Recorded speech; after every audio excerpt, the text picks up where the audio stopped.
Hi, welcome back to my porch. It's a nice 85 degrees out here today. If you didn't know, I don't live in St. George. I live in Bountiful, actually, just north of Salt Lake City, and this is one of the reasons why.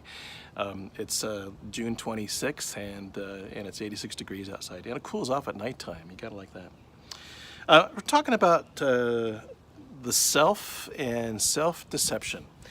And I know a number of you who are taking this class aren't comm majors, so I probably need to do a little background in terms of interpersonal theory when it comes to the self and the self-concept. Okay, not self-deception, but the self-concept.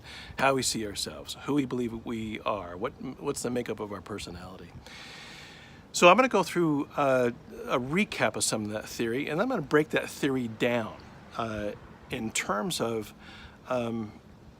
how we lie to ourselves based on the three concepts of the self concepts, not to be redundant there. So you might want to start off by, if you're taking notes, and I hope you are, by drawing a triangle on your page, okay? So you have this triangle going on like that. And at the top of the triangle, put the word you, like as in you, Y-O-U at the top. And then on one side, the other side of the triangle, on one of the legs, you could write others' perceptions. And on the other leg, you can write what others say, all right?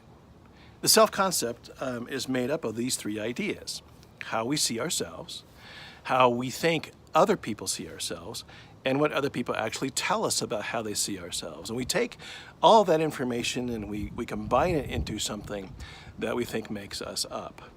And the more agreement that we have between how we see ourselves, how other people see ourselves, and how we think other people see ourselves, the smaller that triangle is, and the smaller that triangle is, the more authentic we might be. Okay, we have more agreement between those three aspects of who we think we are.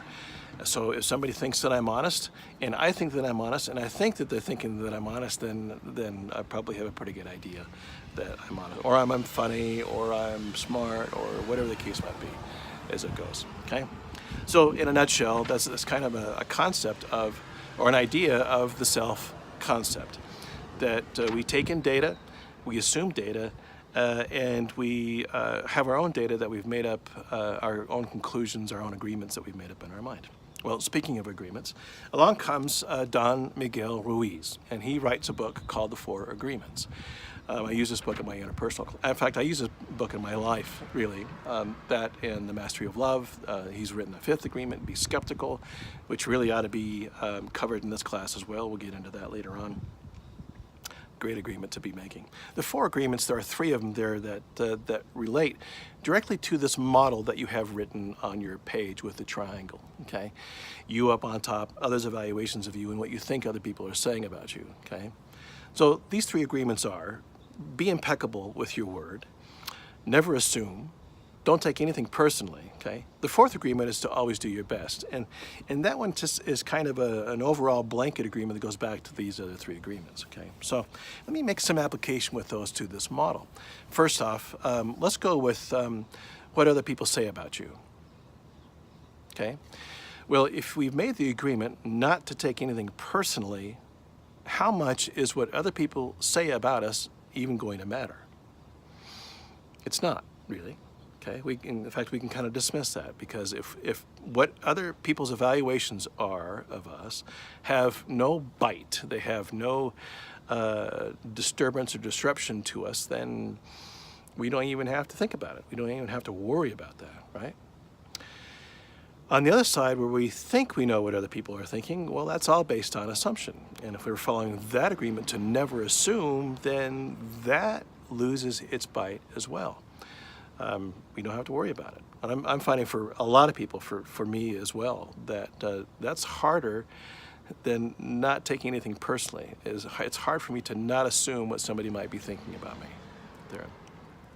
I mean, I'll go through that every time I make a video. I go, what do they think about? Oh, he's wearing a black shirt again, or he's back in the porch again, or he got his hair cut, or whatever the case might be, right?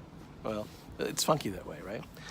The other agreement, the first agreement here is to be impeccable with what you say. And if you put that one at the top with you, and if you are impeccable with what you see, then chances are you have a high level of authenticity, integrity, and honesty. Now, let me break that down a little bit. Ruiz talks about this concept of impeccability within the book, and he goes through and he says, to be impeccable is to be without sin. Now, he doesn't mean this from an ecclesiastical, churchy kind of thing in terms of sin, like sin defined by in Exodus or in Genesis as a sin against God. He's talking about sinning against yourself. And to be impeccable is to be without sin against yourself. If we're lying about ourselves, if we're misrepresenting ourselves, if we're perpetuating a virtual reality about who we are that's not really reality, then obviously we're not impeccable, okay? We're sinning against ourselves.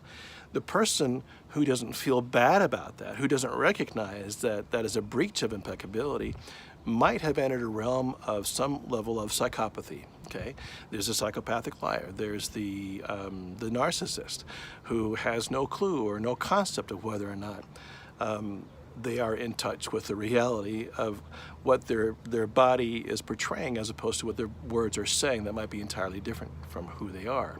There's a lack of impeccability there. So, okay, I'm kind of getting lost here. So if we can apply those three agreements, be impeccable with your word, never assume, and don't take anything personally, well, then that triangle kind of redefines itself. In fact, it goes away. And all we are left with is our ability to be impeccable.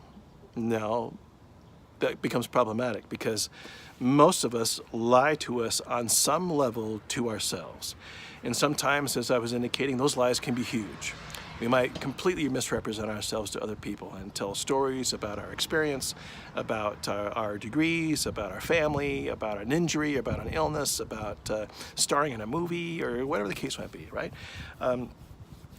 And we tell those lies to make us feel better, to add to an identity that we might think isn't adequate enough, or to make us more exciting than we are because we might feel that we are boring, which that in and of itself is a lie. We tell ourselves lies all the time. Anything we say that ends with enough, okay, is probably a lie too. I'm not handsome enough. I'm not smart enough. I'm not bright. I'm not honest. Well, there's one. Okay, I'm not honest enough. Well, you get the idea, right? I'm trying not to ramble here and trying to maintain some level of organization within this. I think you get the idea. We're lying to ourselves all the time. The big lies are the ones that go through and change our identity to mask who we are to other people. And after a while, we come to believe our own identity, and then the lie becomes supplanted by a falsehood, by what we think is true about ourselves, but it actually isn't. We've told that lie so many times, we've misrepresented ourselves so many times, that we actually end up believing it. And that gets a little crazy. That gets a little on the pathological side there, and we start losing touch with reality. We all do that on some level. We all like to aggrandize ourselves or make ourselves more interesting because we think that we're not. And when we tell ourselves we're not, that in and of itself might be a lie. Now, I'm pretty boring. I have my moments, I think, where we can get interesting. And I think we all are on some level. We're all across the board when it comes to our own attributes of our own levels of character, and they change according to context. So for us to go through and lock us in on any level, whether I'm really boring or I'm really exciting, is inaccurate because that's going to change depending on whether I've had my afternoon nap, whether or not I've had a couple of cups of coffee in the morning, whether or not I'm on my mountain bike, or, you get the idea, right? It all changes. Communication is fluid. It changes. The way we lie about ourselves is fluid, and it changes as well. The more serious lies are the ones that are self-defeating, the ones that we pull in and say, I'm not good enough, or that I'm going to feel guilty because I'm not reaching whatever level of perfection is expected of me. Expectations, for the most part, are great purveyors of self-deception, because we end up trying to go through and please other people, and then abandon trying to please ourselves or meet our own expectations. Or we might have expectations that go beyond our ability to even reach them. And so then we go through and take it on the chin. In my interpersonal class, I talk about self-defeating drivers, and be perfect is one of them. And when we think that we can, when we can reach some level of perfection, whatever that might be, it could be an A on a test, reachable, could be. It could be a perfect golf swing, or it could be being without sin. I don't know. According to canonized scripture, there's only a couple people who've been able to reach that point. Nothing wrong in trying, I'm not knocking that, but if we think, oh, I'm going to be perfect, we're lying to ourselves, or we're opening ourselves up for that lie to happen, and that becomes self-destructive. Another one of those drivers is to be strong. That if we're weak, then there must be something wrong with us. If we're depressed, there must be something wrong. If I'm not happy all the time, if I'm struggling with anger, if I'm going throughout my day and something ticks me off or whatever, then there must be something wrong with me. And that is self-deception too. So, again, I'm going to disappoint you here and not have an overall cure for that.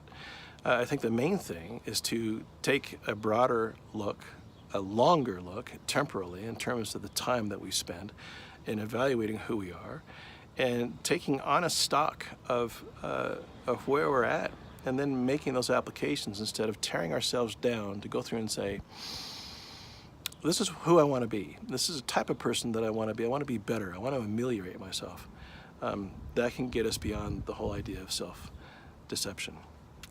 We self-deceive for a number of reasons. Again, we self-deceive to protect ourselves. Well, I'm not as fat as that guy is over there, right? There's a big lie that I tell myself all the time, right? Well, I don't look as bad as he does. When in fact, I'm worse, right? And that's an ego lie. Our egos go out there and say, well, yeah, my car is nicer than that one is, even though that might not be the case.